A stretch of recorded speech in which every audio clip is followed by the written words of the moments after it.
In this video, I will be showing you how to edit Chatgpt images in Canva. Let's get started.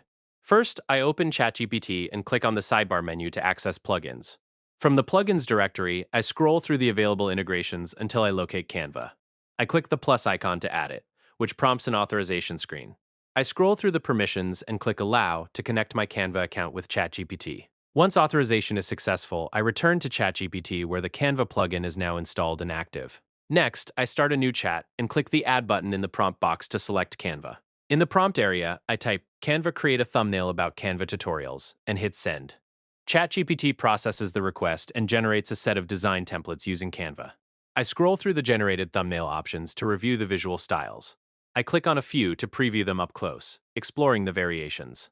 After deciding on my favorite design, I go back to the chat box and type fourth to select the fourth thumbnail option.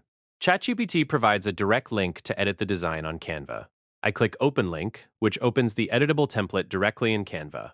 Once inside Canva, I click on the text elements like Canva Tutorials to check the font and color options. I test out different text colors from the sidebar panel, trying out different shades, before using the Undo button to restore the original crisp white design. And there you have it. That's the complete process of how to edit ChatGPT images in Canva.